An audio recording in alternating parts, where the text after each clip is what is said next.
हाय दोस्तों, मैं doctor Suraj Chaure, consultant hair transplant and plastic surgeon. क्या आप हेयर लॉस या बाल्डनेस से परेशान हैं और आप हेयर ट्रांसप्लांटेशन करना चाहते हैं, लेकिन क्या आप डिसाइड नहीं कर पा रहे कि हेयर ट्रांसप्लांटेशन करना है या नहीं करना है? क्या आप कंफ्यूज्ड है? चलो दोस्तों, आज आपका कंफ्यूजन दूर करने की कोशिश करते हैं। हेयर ट्रांसप्लांट करने के पहले या हेयर ट्रांसप्लांट के बारे में जानने के पहले हम कोशिश करते हैं कि हेयर लॉस के कॉजेज़ क्या होते हैं इसके बारे में जानने की। उसके पहले हम जानेंगे कि हेयर लॉस के क्या टाइप्स होते हैं। दोस्तों, there are two main types of the hair loss. One जो होता है, एक पैटर्न हेयर लॉस होता है जो मोस्ट कॉमनली देखा जाता है। दूसरा होता है डिफ्यूज हेयर लॉस। जो डिफ्यूज हेयर लॉस होता है, इसमें आपके सर के जो बाल रहते हैं सम प्रमाण में यानी सरी की तरीके से सारी एरिया से गिरते हैं, किसी तरह के पैटर्न हेयर लॉस नहीं होता। जो डिफ्यूज हेयर लॉस होता है, इसके बहुत सारे डेफिनेटिव रीजंस होते हैं। इसका जो मोस्ट कॉमन रीज़न है आपका न्यूट्रिशनल डिफिशियंसी। अगर आपको न्यूट्रिशनल डिफिशियंसी होती है तो आपको डिफ्यूज हेयर लॉस हो सकता है। उसके साथ कुछ हार्मोनल चेंजेस होते हैं, जैसे फीमेल्स में थायराइड की डिसीज़ अगर हो जाता है, थायराइड का फंक्शन कम ज़्यादा होता है, तो आपके सर के बाल समप्रमाण में गिर सकते हैं। उसी तरह से समझ लीजिए आपको टाइफाइड हो गया, जॉन्डिस हो गया, इस तरह से क्रॉनिक इलनेसेस अगर होते हैं तो आपको डिफ्यूज हेयर लॉस हो सकता है। समझ लीजिए आप किसी लंबी बीमारी से सफ़र कर रहे हैं, या आप समझ लीजिए आईसीयू में भर्ती है, या कभी आपको वेंटिलेटर पर रखने की ज़रूरत हो, तो इस तरह के कोई जो डिसीजेस होते हैं, मेडिकल कंडीशंस होती है, इसमें भी आपको डिफ्यूज हेयर लॉस हो सकता है। उसी तरह से एजिंग, ये एक सबसे इम्पोर्टेंट रीज़न है आपके हेयर लॉस के लिए। इसमें आपके सर के बालों की जो डेंसिटी है धीरे धीरे कम हो जाती है। ये नेचुरल प्रोसेस है और इसको बहुत अलार्मिंग अगर है तो डेफिनेटली इसमें इलाज करने की ज़रूरत पड़ सकती है। उसी तरह से एक होता है कि आपका जो स्टाइलिंग होती है, जनरली बहुत बार फीमेल्स में देखा गया है कि जो स्ट्रेटनिंग और पर्मिंग की जाती है, इससे आपके बालों को परमानेंटली डैमेज हो सकता है। तो ये जो जहाँ तक पॉसिबल हो ये स्ट्रेटनिंग और पर्मिंग अवॉइड करना चाहिए, बिकॉज इसमें जो हीट जनरेट होती है ये आपके बालों को परमानेंटली डैमेज कर सकती है।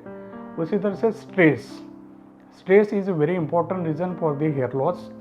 जब भी हम बहुत ज़्यादा स्ट्रेस लेते हैं, हमारे बॉडी में नेगेटिव हार्मोन सिक्रेट होते हैं और हमारी इम्यूनिटी कम हो जाती है, और इम्यूनिटी कम होने की वजह से हमारे बाल जो है हमें हेयर लॉस भी हो सकता है। So these are the few reasons for the diffuse hair loss. Diffuse hair loss can be treated. Diffuse hair loss का हम मेडिसिन से ट्रीटमेंट कर सकते हैं। We give cyclic treatment for this.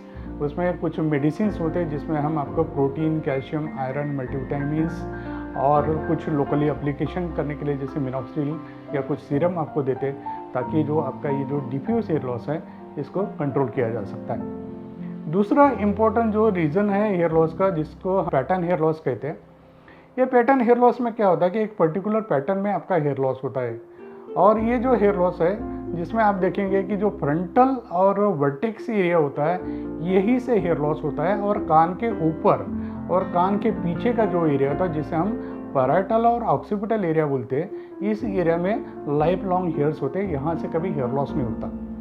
और ये जो पैटर्न हेयर लॉस है इसको हम जब मेल्स में होता है तो इसे मेल पैटर्न बाल्डनेस कहते हैं, और जब फीमेल्स में होता है तो इसे फीमेल पैटर्न बाल्डनेस भी कहते हैं। ये मोस्ट कॉमन रीजन है और मोस्ट कॉमन टाइप है हेयर लॉस का।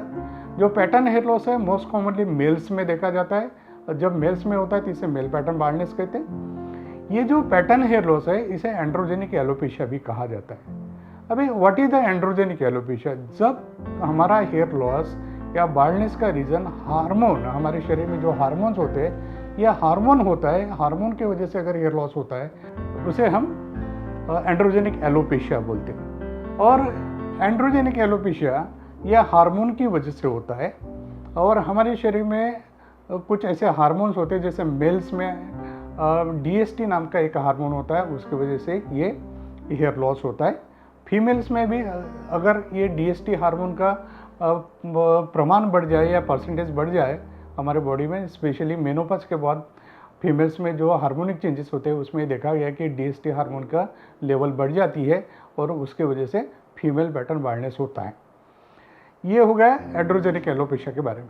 ये जो पैटर्न हेयर लॉस है, इसका दूसरा एक इम्पोर्टेंट रीज़न ये है कि ये 99.9% केसेस में आनुवंशिक होते हैं, हेरिडिटी होते हैं।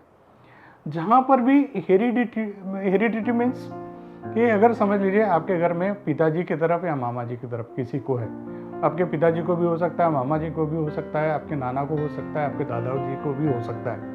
अगर किसी को इस तरह का हेयर लॉस है तो ये हेयर लॉस एक जनरेशन से दूसरे जनरेशन में कैरी फॉरवर्ड होता है, उसे हम आनुवंशिकता बोलते हैं या हेरिडिटी बोलते हैं। और जब ये हेरिडिटी एक जनरेशन से लेकर दूसरे जनरेशन में जब ट्रांसमिट होती है तो ये जीन्स के थ्रू ट्रांसमिट होती है।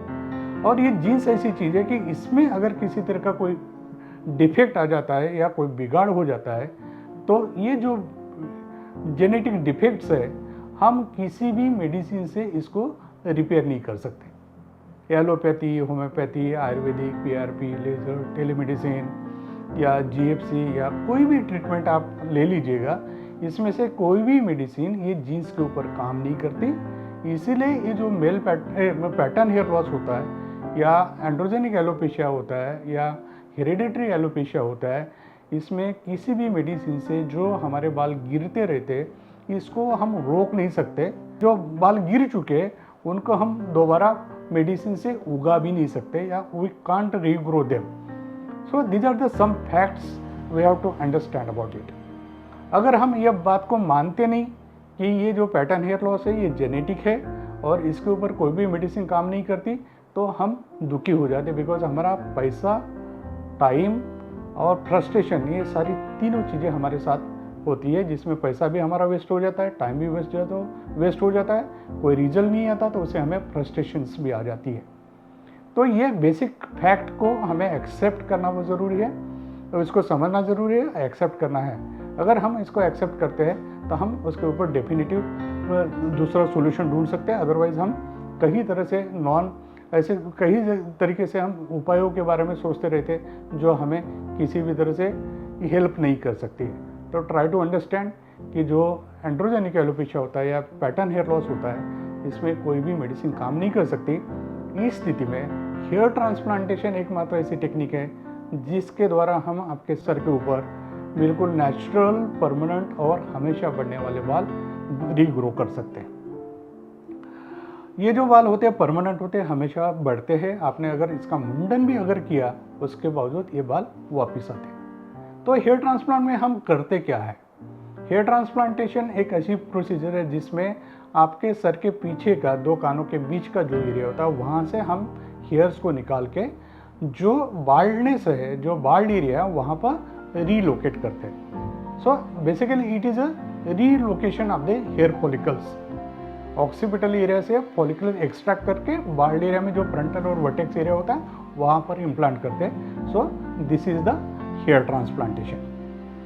तो ये जो हेयर ट्रांसप्लांटेशन है दोस्तों इसके बारे में लोगों के मन में काफ़ी डर है। There are various myths about the hair transplantation. लोगों को लगता है कि हेयर ट्रांसप्लांट करने से ब्रेन डैमेज हो सकता है, स्किन का कैंसर हो सकता है, आंखें खराब हो सकती है, बाल आते नहीं, अगर आए तो साल 2 साल रहते। ऐसी कई बातें लोगों के मन में हैं। लेकिन दोस्तों I want to assure you that ये जो हेयर ट्रांसप्लांटेशन है ये एब्सोल्युटली साइंटिफिक टेक्निक है, एविडेंस बेस्ड टेक्निक है और ये एब्सोल्युटली कॉम्प्लिकेशन लेस सर्जरी है। बट अगर ये हेयर ट्रांसप्लांटेशन अगर आप क्वालिफाइड पर्सन से और जो ऑथराइज है उन्हीं से अगर करते हैं तो डेफिनेटली ये सेफेस्ट प्रोसीजर है। बट अगर आप ये गलत जगह पर करते हैं या जो क्वालिफाइड पर्सन्स नहीं है, सिर्फ टेक्नीशियन से करते हैं तो डेफिनेटली आपको इससे नुकसान हो सकता है। तो जो हेयर ट्रांसप्लांटेशन के मिथ्स के बारे में अभी हमने जाना, तो हेयर ट्रांसप्लांटेशन जो है ये एक डे लॉन्ग प्रोसीजर होती है। It takes 6 to 8 hours because ये वेरी माइनर प्रोसीजर होती है, मैन्युअली मोस्टली मैन्युअली की जाती है। इसमें हम रोबोटिक का भी हेल्प लेते हैं बट ये 90% प्रोसीजर जो होती है ये मैन्युअली की जाती है। वेरी टीडियस प्रोसीजर होती है जिसमें सिंगल सिंगल फॉलिकल निकाल के हम इम्प्लांट करते हैं, इसलिए ये टेक्निक को 6 से 8 घंटे का समय लगता है। बट ये जो प्रोसीजर है हम लोकल एनेस्थेशिया में करते हैं। इसके लिए जो हम एनेस्थेशिया यूज़ करते हैं लोकल एनेस्थेशिया यूज़ करते हैं। लोकल एनेस्थेशिया मीन्स कि जितने एरिया में हमें ऑपरेशन करना है उतनी ही एरिया को हम सुन करते हैं, उतने ही एरिया को एनेस्थेटाइज करते हैं। तो उससे क्या हो जाता है कि आप फुल्ली अवेयर रहते हैं। ऑपरेशन थिएटर में बिल्कुल सुंदर सा माहौल रहता है, वहाँ पर म्यूज़िक चलते रहता है, एक सुंदर म्यूजिक आप इंजॉय कर सकते हैं। लंच ब्रेक होता है, टी ब्रेक होता है, you can go to washroom.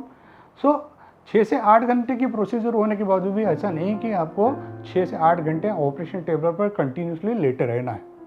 तो एकमात्र ऐसी प्रोसीजर जो है जो खाते पीते की जाती है और प्लेफुल मैनर में की जाती है। तो दोस्तों ये जो हेयर ट्रांसप्लांटेशन है ये हम क्यों कर सकते हैं? बहुत सारे लोगों के मन में ये प्रश्न आता है कि जहाँ पर मुझे बाल्डनेस हुई वहाँ के बाल अगर ये जेनेटिक की वजह से गए या किसी कारण की वजह से गए तो हेयर ट्रांसप्लांट के बाद भी हेयर लॉस होगा, तो सही में हेयर ट्रांसप्लांटेशन करना चाहिए क्या? तो मैं आपका ये कन्फ्यूज़न दूर करना चाहूँगा कि इसकी जो बेसिक फिलॉसफी ये है कि पैटर्न हेयर लॉस में कान के पीछे का जो एरिया होता है, दो सर के पीछे का दो कानों के बीच का जो एरिया होता है ये परमानेंट होता है, आपके आखिरी सांस तक वहाँ पर बाल बने रहते हैं। That's why we can do the hair transplantation. और ये ऑब्जर्व किया गया है कि अगर मैं ऑक्सीपिटल एरिया से या परमानेंट एरिया से बाल निकाल के बाल्ड एरिया में लगाता हूँ तो जो नए बाल आते उनकी जो लाइफ होती है वो सर के पीछे के जो बाल है उनके लाइफ तक इनकी लाइफ होती है। That's why we call them as a permanent hairs. ये परमानेंट हेयर्स होते हैं। और मेरा पिछले 18 साल का एक्सपीरियंस है और मैंने देखा है कि 95% केसेस में अभी भी transplanted hair as it is है। सो बी एश्योर कि ये जो हेयर ट्रांसप्लांट के बाद जो बाल आपके नए बाल उगेंगे वो परमानेंट रहते हैं और जब तक आपके डोनर एरिया के बाल बचे रहेंगे तब तक ये बाल बचे रहेंगे। अभी हम देखेंगे कि हेयर ट्रांसप्लांट किस तरह से किया जाता है, इसके क्या टेक्निक्स होते हैं। दोस्तों there are 2 basic techniques of the hair transplantation. One is a FUE technique and second is a FUT technique. FUE technique means follicular unit extraction technique. ये टेक्निक के डिफरेंट नाम हैं। लोग इसको कोई DST भी बोलता है, कोई दूसरे नाम से भी इसको जानता है। But I want to make it clear that कि FUE technique means only extraction of the follicles from your donor area, individually extraction of the follicles. ये जो एक्सट्रैक्शन करने के लिए हम कुछ मशीनें यूज़ करते हैं, इसमें पंचेस यूज़ करते हैं और जो मोटर के साथ अटैच हो जाते हैं। जो पंचेस का जो साइज़ होता है it varies from 6.7 millimetre to 9 millimetre के पंचेस हम इसके लिए यूज़ करते हैं, depending upon the your follicle size. आपका जो फॉलिकल होता है उसका साइज़ और जो बालों की थिकनेस होती है उसके ऊपर भी ये पंचेस साइज़ वेरी करते हैं। तो डिपेंड करता है 0.8 से लेके 0.9 तक नॉर्मली ये पंचेस हम यूज़ करते हैं। ये जो पंचेस और ये जो मोटर होती है ये मेरे पास एक रोबोटिक यूनिट है, वो यूनिट के साथ इसको अटैच करते हैं और इसके द्वारा हम इंडिविजुअली फॉलिकुलर यूनिट एक्सट्रैक्शन करते हैं। ये टेक्निक द्वारा हम एक सिटिंग में मैक्स टू मैक्स 5000-6000 तक फॉलिकल्स एक्सट्रैक्ट कर सकते हैं। इसमें एक बात हमें ध्यान रखने की ज़रूरत है कि जो एक्सट्रैक्शन करते जो फॉलिकल्स हम वहाँ से एक्सट्रैक्ट कर लेते वो वहाँ पर रीग्रो नहीं होते, इसलिए इनडिस्क्रिमिनेटली हम वहाँ से फॉलिकल एक्सट्रैक्ट नहीं कर सकते। नॉर्मली हम एक रेशो फॉलो करते हैं कि समझ लीजिए आपके सर में डोनर एरिया में 100 फॉलिकुलर यूनिट्स है तो उसमें से मैक्स टू मैक्स 25 फॉलिकल्स हम एक्सट्रैक्ट कर सकते हैं, ताकि पोस्ट सर्जरी जो डेंसिटी रहेंगी सिग्निफिकेंटली कम नहीं होना चाहिए और वहाँ पर विजिबल बाल्डनेस नहीं होनी चाहिए। ये जो FUE टेक्निक है ये हम बॉडी हेयर एक्सट्रैक्शन के लिए भी हम यूज़ करते हैं। बॉडी हेयर्स मीन्स अगर अदर देन स्काल्प के अगर हम हेयर्स एक्सट्रैक्ट करते हैं उसे बॉडी हेयर्स बोलते हैं। और ये बॉडी हेयर्स में मोस्ट प्रिफर्ड साइट जो है बियर्ड और चेस्ट। बियर्ड्स के हेयर्स लिटिल बिट स्टीप होते हैं but they mimic to scalp hairs और उनकी ग्रोथ और थिकनेस ऑलमोस्ट स्काल्प हेयर जैसी होती है। चेस्ट के हेयर्स डिपेंड करते हैं, उनकी जो थिकनेस और लेंथ होती है वेरी करती है पर्सन टू पर्सन, और जो चेस्ट के हेयर्स होते हैं उनकी लेंथ ओवरऑल उतनी ही रहती है, स्काल्प के हेयर जैसे बड़ी नहीं होती, बड़े नहीं होते। इसलिए ये जो बियर्ड, चेस्ट और बियर्ड के जो हेयर्स हैं इंडिविजुअली ट्रांसप्लांट नहीं करते, उनको स्काल्प के हेयर्स के साथ मिक्स करते, तो we can combine scalp FUE technique with a body FUE technique. So this is about the follicular unit extraction technique. दोस्तों ये वेरी सिंपल प्रोसीजर है, इसमें कोई जो स्कार्स आते हैं वेरी मिनिमम स्कार्स होते हैं, नॉट विजिबल स्कार्स, और पोस्ट ऑपरेटिवली इसमें पेन बहुत कम रहता है, मिनिमम पेन रहता है, और रिकवरी फास्टर होती है, और जो रिजल्ट्स रहते हैं पोस्ट ऑपरेटिव ऑपरेशन के बाद के जो रिजल्ट्स रहते हैं वो comparative to FUT are very good results. Second technique जो हमारी है उसे एफयूटी टेक्निक। एफयूटी टेक्निक में जिसे बेसिकली दिस इज ए मिसनॉमर, इसको स्ट्रिप टेक्निक करना चाहिए। इसमें क्या करते हैं हम, आपका जो डोनर एरिया है वहाँ से एक स्किन की स्ट्रिप हार्वेस्ट करते हैं। स्ट्रिप की विड्थ होती है अराउंड 1 to 2 सेंटीमीटर और लेंथ होती है 20 से 22 सेंटीमीटर की। इतनी बड़ी स्ट्रिप वहाँ से हार्वेस्ट करने के बाद सिमिलर डिफेक्ट वहाँ पर हो जाएगा, एक गड्ढा बन जाएगा वहाँ पर। वो डिफेक्ट भरने के लिए हम क्या करते हैं, जो एजेस होती है डिफेक्ट की उसको अप्रोक्सीमेट करते हैं और वहाँ पर स्टिचेस दे देते हैं। स्टिचेस देने से वहाँ पर कोई रॉ एरिया नहीं रहता, कोई बार्ड एरिया नहीं रहता, और जब हम 10 से 12 दिन के बाद हम स्टिचेस रिमूव करते तो उसके बाद वो स्कार जो है बहुत ही ब्यूटीफुल तरीके से हील हो जाता है, और वहाँ it is not perceptible at all. But अगर आप मुंडन वगैरह करेंगे तो एक आपको वहाँ पर लीनियर लाइन दिखाई देती है, that is a visible. Advantage of the FUT technique is that FUT technique में हम मैक्स टू मैक्स 6000 तक फॉलिकल्स हार्वेस्ट कर सकते हैं। These are the very good follicles, because क्या होता है कि जो फॉलिकल्स हम हार्वेस्ट करते हैं तो उसके आजू बाजू में जो पेरीफॉलिकुलर टिश्यू है ये कितना होता है, ये आपके रिजल्ट्स को अफेक्ट कर सकता है। तो एफयूटी टेक्निक में पेरीफॉलिकुलर टिश्यू होता है, ये मैक्स टू मैक्स होता है। अंडर विजन हम उनको डिसेक्ट करते हैं तो वहाँ पर आपके जो फॉलिकल्स को जो डैमेज होता है वो बहुत ही मिनिमम रहता है, और मैक्स टू मैक्स अराउंड, जैसे मैंने बताया कि अभी 6000 तक हम इसमें फॉलिकल्स हम एक्सट्रैक्ट कर सकते हैं, और इनकी जो क्वालिटी होती है एफयूवी ग्राफ्ट्स के कंपेरेटिव डेफिनेटली अच्छी होती है। तो बट इसमें एक ही है, लोगों को जो डर लगता है स्कार का, स्टिचेस का, स्कार का डर रहता है, लेकिन उसके बारे में डरने की ज़रूरत नहीं, बिकॉज वो जो स्कार होता है वेरी नाइसली हील हो जाता है।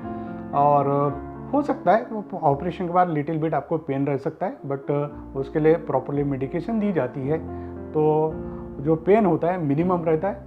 तो मैं आपको ये इसके माध्यम से बताना चाहता हूँ कि there is no need to get frightened about the FUT technique. It is a very useful or very good technique. It is not like that it is a very old technique or a very new technique.